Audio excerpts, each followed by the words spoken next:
Hello students, पिछले video lecture में जो हम कल बात कर रहे थे उसमें हमने रिलेटिविटी का जो कंटेंट था उसके बारे में डिस्कस किया था। अब हम उसके बारे में थोड़ा सा ब्रीफली चर्चा करते हैं वन बाय वन। पहला टॉपिक था फ्रेम ऑफ रेफरेंस। तो यानी फ्रेम हम ज़्यादा लिखाई तो नहीं करेंगे क्योंकि पेपर हमारे पास है और हमें पेपर के लिए तैयारी करनी है। तो ये आप इसको टॉकिंग का जो मतलब डिस्कशन समझो, इसको यही हो सकता है। तो जो फ्रेम ऑफ रेफरेंस है यानी एक ऐसा कोऑर्डिनेट सिस्टम जिसमें हम किसी पार्टिकल की मोशन को और उसकी पोजीशन को स्पेसिफाई कर सकें, उसको बोलते हैं हम फ्रेम ऑफ रेफरेंस।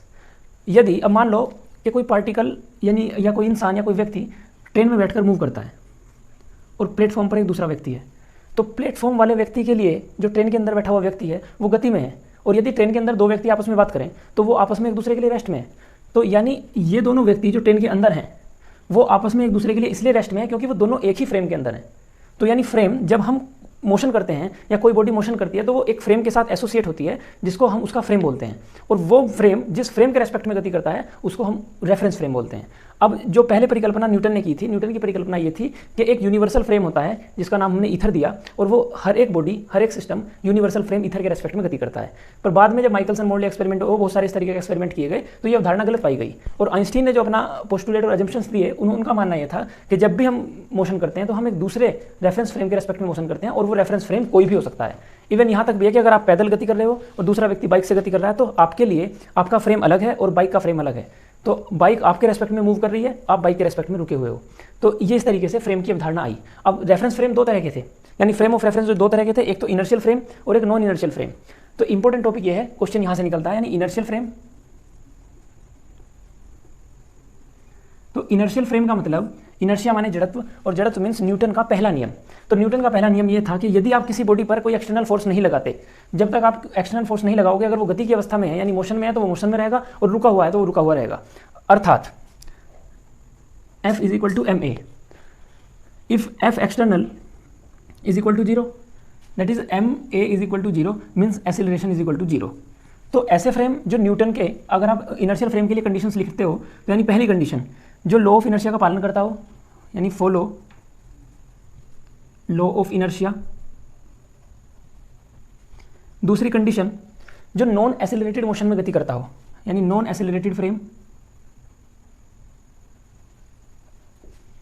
और तीसरा, अगर किसी बॉडी का एसेलरेशन 0 है तो acceleration means acceleration is the rate of change of velocity per unit time, यानी dv/dt इज इक्वल टू 0। और dv/dt is equal to 0 means velocity is constant. जब आप इसको इंटीग्रेट करके इसको सॉल्व करते हो तो यानी velocity is equal to constant. तो मीन्स जो फ्रेम कांस्टेंट वेलोसिटी के साथ मूव करते हो, मूव विद कांस्टेंट वेलोसिटी। तो जो भी फ्रेम इन तीन कंडीशंस को फॉलो करता होगा उसको हम इनर्शियल फ्रेम बोलते हैं, और जो फ्रेम इन तीनों कंडीशंस को फॉलो नहीं करता वही नॉन इनर्शियल फ्रेम है। यानी दो ही बात है, या तो फ्रेम इनर्शियल होगा या तो नॉन इनर्शियल, और अगर इन तीन बातों में से किसी एक भी बात को फॉलो नहीं करता तो वही फ्रेम नॉन इनर्शियल फ्रेम है। अब मुद्दा यह है कि कौन से फ्रेम इनर्शियल है और कौन से नॉन इनर्शियल है। तो पहला इसका एग्जाम्पल सबसे, जैसे हमारी छत के ऊपर से जो वायुयान उड़ता है यानी फ्लाइट उड़ती है, तो फ्लाइट अप्रोक्स इनर्शियल फ्रेम है क्योंकि वो कॉन्स्टेंट वेलोसिटी से और नॉन एसेलरेटेड मोशन करती है। तो इसलिए वो एक अच्छा सा एग्जाम्पल है कि उड़ता हुआ वायुयान एक इनर्शियल फ्रेम है। अब नॉन इनर्शियल फ्रेम जो इन तीनों नियमों को फॉलो नहीं करते, जैसे कि आप एक समझ सकते हो घूमता हुआ झूला, है ना। तो जो झूला है वो एक नॉन इनर्शियल फ्रेम का एग्जाम्पल है। अब एक क्वेश्चन ये है कि जो अर्थ है, वो मैंने कल आपसे पूछा था कि अर्थ जो है वो इनर्शियल फ्रेम है या नॉन इनर्शियल फ्रेम, तो उसके लिए मुझे ये दिखाना होगा कि उसका जो एसेलरेशन है वो 0 है या कुछ ना कुछ वैल्यू है। तो अगर एसेलरेशन 0 है तो यानी वो फ्रेम इनर्शियल फ्रेम होगा। तो अब हम अर्थ के बारे में बात करते हैं।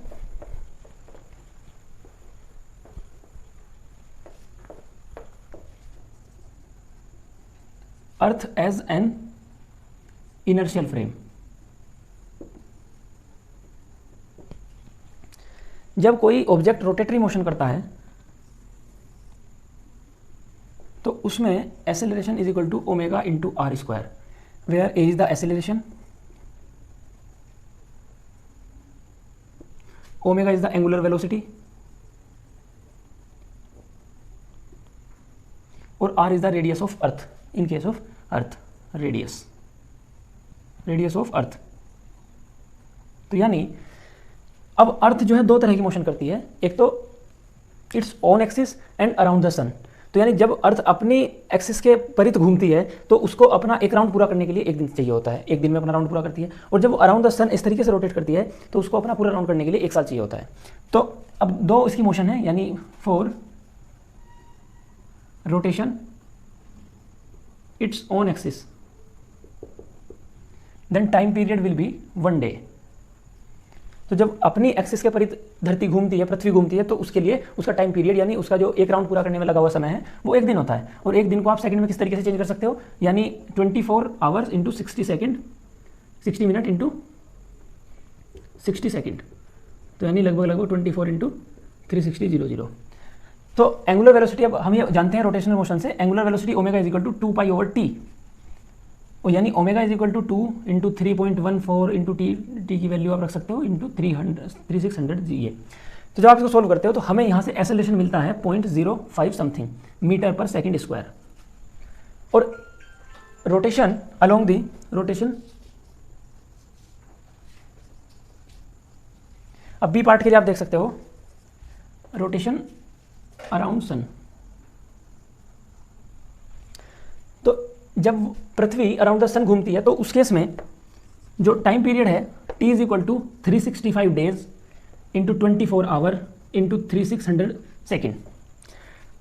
तो इस केस में जब आप इसका एक्सेलरेशन कैलकुलेट करते हो तो उसकी वैल्यू और भी कम आती है, मीटर पर सेकेंड स्क्वायर। तो जनरली जब कोई एक्सपेरिमेंट किया जाता है तो उसमें इस एक्सेलरेशन को नेग्लिजिबल मान लिया जाता है, और इसलिए हम ये कह देते हैं कि एक्सेलरेशन इज 0।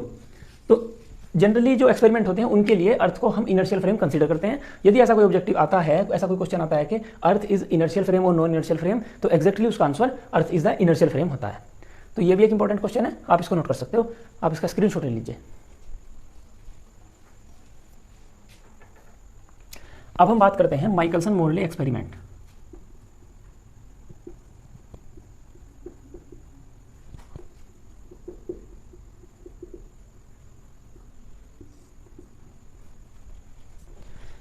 जब रिलेटिव मोशन की बात होती थी तो उसमें आइंस्टीन ने, न्यूटन ने जो अपनी विचारधारा दी, न्यूटन का मानना यह था कि हर एक ऑब्जेक्ट एक यूनिवर्सल फ्रेम, एक यानी ईथर के रेस्पेक्ट में मोशन करता है। तो उसमें एक क्वेश्चन ये उठा के जो ईथर है, ईथर किसी वेलोसिटी से मूव करता है या ईथर कांस्टेंट स्थिर होता है, तो उसके लिए बहुत सारे एक्सपेरिमेंट समय समय पर होते रहे। तो उसमें सबसे जो फेमस एक्सपेरिमेंट है वो माइकलसन मोरले एक्सपेरिमेंट है। Michelson Morley experiment basically object optics से लिया गया है कि वहाँ पर उसमें जो वेव थ्योरी को एक्सप्लेन करने के लिए एक इंटरफेरोमीटर बनाया था, माइकलसन इंटरफेरोमीटर।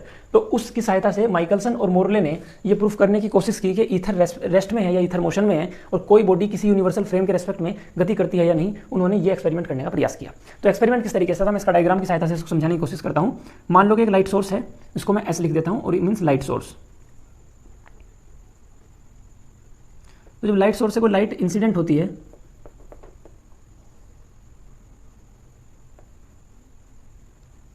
एक ऐसी प्लेट पर जो हाफ सिल्वर्ड है, मीन्स इसके एक तरफ एक पार्ट पर सिल्वर से इसको लेपित किया गया है, यानी इस पर सिल्वर लेप दिया गया है। अब इसमें एक मिरर M1 जो कि इसके परपेंडिकुलर डायरेक्शन में सेट कर दिया, और दूसरा mirror in the incident light, in the direction of incident light, वो एक सेट कर दिया गया। ये इसको मैं मिरर M1 बोलता हूँ, इसको मिरर M2। तो जब लाइट सोर्स से लाइट इंसिडेंट होती है इस हाफ सिल्वर्ड प्लेट पर, तो लाइट के दो पार्ट होते हैं, यानी एक पार्ट उसका रिफ्लेक्ट होता है और दूसरा पार्ट उसका ट्रांसमिट होता है, जो कि मिरर M1 की तरफ और M2 की तरफ जाते हैं। मैं इसको अगर रे 1 और इसको रे 2 बोलता हूँ, और डिस्टेंस इनके बीच में फिक्स रखी गई, यहाँ से यहाँ तक की डिस्टेंस को मैंने L कंसीडर किया, L डिस्टेंस हुई। तो अगर अब ये पूरा एक्सपेरिमेंट एक यूनिवर्सल फ्रेम ईथर के अंडर कंसीडर किया गया, यानी एक ईथर फ्रेम है जिसके अंदर ये एक्सपेरिमेंट हो रहा है। अब वो ईथर फ्रेम अगर मैं मानता हूँ कि वो v वेलोसिटी से मूव करता है, तो तब एक्सपेरिमेंट किस तरीके से महसूस किया गया, तो वो ये बात है। तो अगर इनके बीच का डिस्टेंस सेम है, यानी ये डिस्टेंस और ये डिस्टेंस सेम है, तो जब लाइट ट्रैवल करती है, यहाँ से रिफ्लेक्ट होकर मिरर M1 की तरफ गई और फिर वापस मिरर इस हाफ सिल्वर्ड प्लेट की तरफ आएगी, तो इनके बीच का जो समय है, इस पाथ को तय करने में जो समय लिया जाएगा, वो पाथ 1 और पाथ 2 दोनों में सेम होना चाहिए। मगर जब कैलकुलेशन की गई तो ऐसा नहीं पाया गया। कैलकुलेशन ये थी कि मानो टाइम T2, माना कि रे 2 को हाफ सिल्वर्ड प्लेट से मिरर M2 तक जाने में और वापस हाफ सिल्वर्ड प्लेट तक आने में समय लगा T2। तो यानी T2 इज इक्वल टू, क्योंकि समय बराबर दूरी बटे चाल। अब यहाँ से जब लाइट मिरर M2 की तरफ जा रही थी तो उसकी जो चाल होगी यानी c माइनस वी, क्योंकि c is the velocity of light and v is the velocity of ether frame. तो means velocity of the light source should be c minus we. अब चूंकि समय बराबर दूरी बटे चाल, यानी दूरी इज इक्वल टू एल, तो यानी L over C minus we. अब टोटल समय है क्योंकि t2, तो अब आने में जो वेलोसिटी होगी plus L over C plus V. Velocity toward the mirror m2,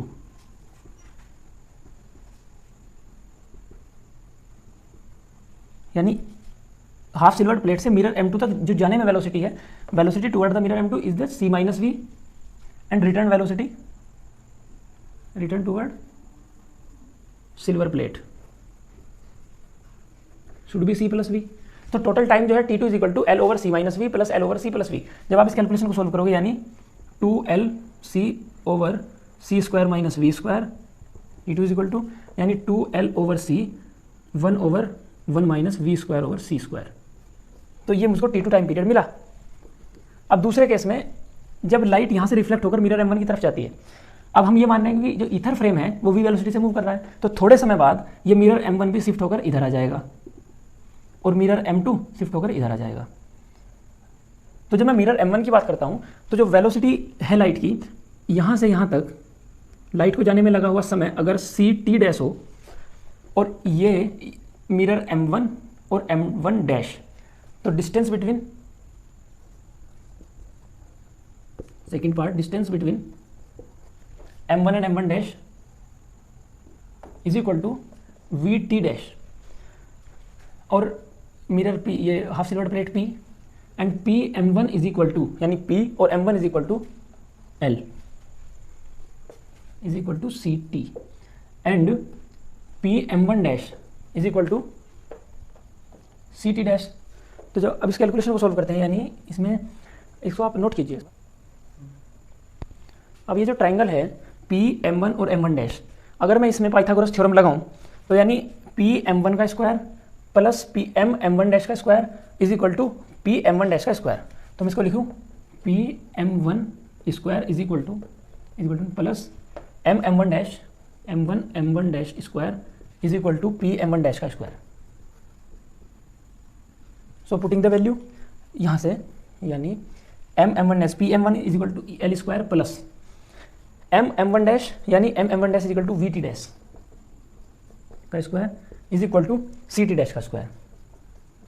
तो जब आप इस कैलकुलेशन को सोल्व करते हो तो यहाँ से मैं टाइम पीरियड टी डैश निकाल पाता हूँ।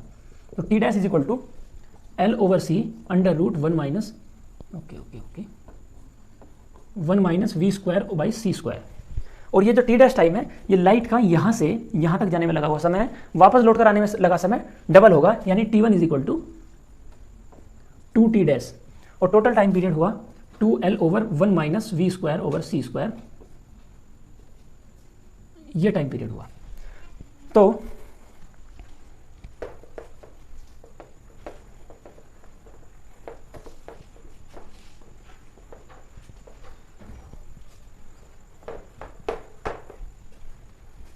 इस तरह से मैंने देखा कि time period t2 is equal to 2l over c 1 over 1 minus V square by C square, और t1 is equal to 2l over c 1 over under root 1 minus V square by C square. तो इनके बीच का जो time difference है, यानी light को half silver plate से mirror m1 तक जाने में और आने में लगा समय, सिल्वर प्लेट से m2 तक जाने और आने में लगा समय, उनके बीच का जो टाइम डिफरेंस होगा वो t2 माइनस t1 की सहायता से मैं निकाल सकता हूँ। और जब इस कैलकुलेशन को सोल्व करके देखा तो यानी 2l over c 1 minus V square by C square minus 1 over under root 1 minus V square by C square. तो जब इस कैलकुलेशन को सोल्व करते हैं तो हमें यहाँ से आंसर मिलता है एल वी स्क्वायर ओवर सी क्यूब। तो इसका मतलब इनके बीच का टाइम डिफरेंस होता है। तो यानी जब माइकलसन मोडल एक्सपेरिमेंट हुआ तो इससे कोई सकारात्मक रिजल्ट हमें नहीं मिल पाए, और इसके बाद ईथर की जो मान्यता थी उसको नकारते हुए आइंस्टीन ने अपने 2 अजम्पशन दिए, और वो जो 2 पोस्टुलेट थे वही स्पेशल थ्योरी ऑफ रिलेटिविटी को एक्सप्लेन करने में कामयाब हुए। तो वो जो 2 पोस्टुलेट थे आप उनको नोट कीजिए। आइंस्टीन पोस्टुलेट्स ऑफ एसटीआर यानी special theory of relativity.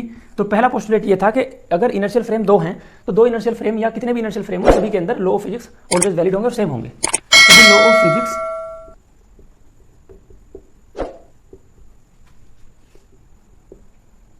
Will be same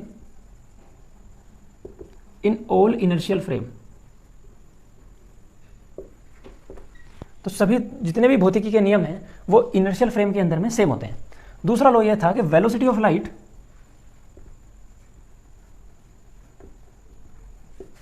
in vacuum will be same in all inertial frame। तो इन दो पोस्टुलेट की सहायता से स्पेशल थ्योरी ऑफ रिलेटिविटी का जन्म हुआ और उसके बाद सारे concepts special theory of relativity के लॉ ऑफ फिजिक्स यानी आइंस्टीन के पोस्टुलेट से ही एक्सप्लेन किए गए। इससे आगे का कंटेंट हम आने वाले वीडियो में डिस्कस करेंगे। आज के लिए इतना ही। हमारा चैनल अगर आपको पसंद आया हो, हमारा एक्सप्लेनेशन अच्छा लगा हो तो चैनल को लाइक करें, सब्सक्राइब करें और शेयर करें। Thank you.